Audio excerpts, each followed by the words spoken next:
I'm swimming in everything you said. I'm thinking about jumping in.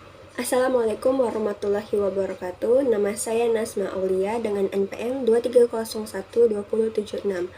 Hari ini saya akan menjelaskan tentang pengertian konstitusi dan yang lainnya. Konstitusi dapat dikatakan kerangka fundamental yang terstruktur dari sebuah negara. Tanpa konstitusi, maka tujuan negara tidak akan tercapai dan yang hal paling memungkinkan adalah tumpang tindihnya antara sesuatu kekuasaan dan kekuasaan yang lainnya. Kata konstitusi berarti pembentukan, berasal dari bahasa Prancis, constituer atau kata kerja, atau membentuk, yang dibentuk adalah negara. Dengan demikian, konstitusi mengandung makna awal permulaan dari segala peraturan perundang-undangan.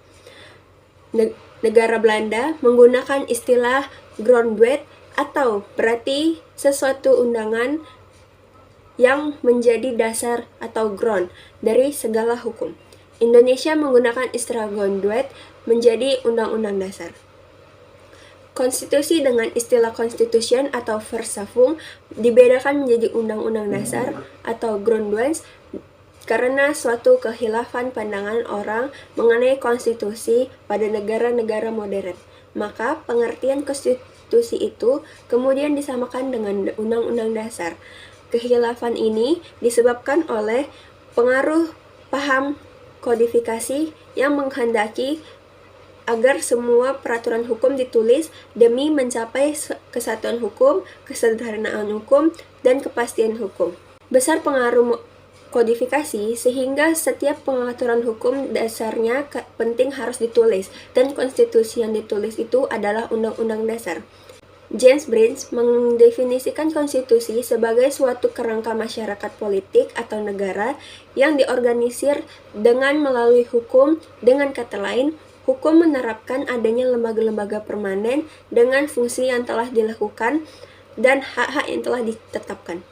Konstitusi dapat pula dikatakan sebagai kumpulan prinsip-prinsip yang mengatur kekuasaan pemerintahan, hak-hak perintah yang diperintahkan atau rakyat, dan hubungan antara keduanya.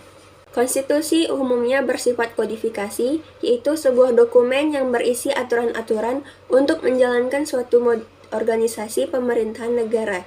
Namun, dalam pengertian ini, konstitusi harus diartikan dalam artian tidak semuanya berupa dokumen tertulis atau formal.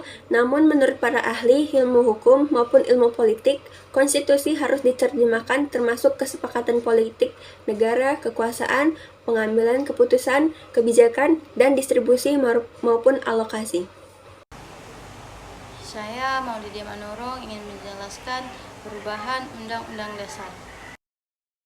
Berdasarkan pasal 3 dan pasal 37 Undang-Undang Dasar Negara Republik Indonesia tahun 1945, Majelis Permusyawaratan Rakyat Republik Indonesia menetapkan Undang-Undang Dasar Negara Republik Indonesia tahun 1945 sebagaimana telah diubah dengan perubahan pertama, kedua, ketiga, dan perubahan keempat ini adalah Undang-Undang Dasar Negara Republik Indonesia tahun 1945 yang ditetapkan pada tanggal 18 Agustus 1945 dan diberlakukan kembali dengan dekret Presiden pada tanggal 5 Juli 1959 serta dikukuhkan secara aklamasi pada tanggal 22 Juli 1999 oleh DPR.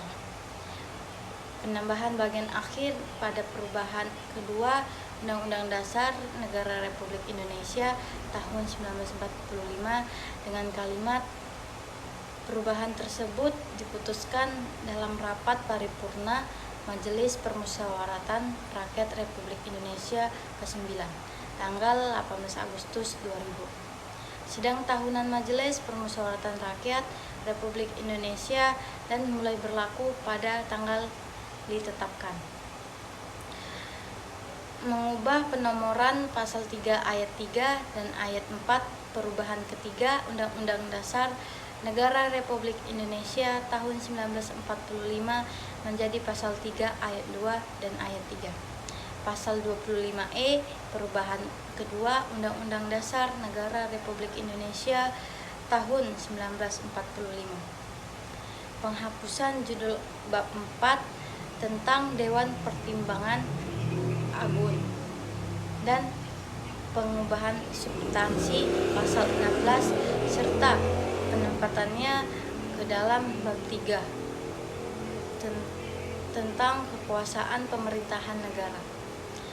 Pengubahan dan penambahan pasal 2 ayat 1, pasal 6A ayat 3, pasal 8 ayat 3, pasal 11 ayat 1, pasal 16, pasal 23B, pasal 23D, pasal 24 ayat 3, pasal 31 ayat 1, ayat 2, ayat 3, ayat 4, dan ayat 5.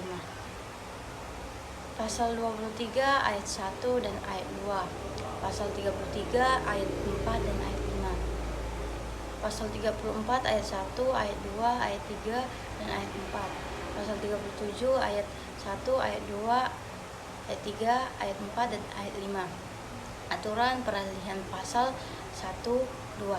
Perubahan keempat Undang-Undang Dasar 1945 tahun 2002. Aturan tambahan pasal 1 dan 2 Undang-Undang Dasar Negara Republik Indonesia tahun 1945 sehingga berbunyi sebagai pasal 2, Majelis Permusyawaratan Rakyat terdiri atas anggota Dewan Perwakilan Rakyat dan anggota Dewan Perwakilan Daerah yang dipilih melalui pemilihan umum dan diatur lebih lanjut dengan undang-undang.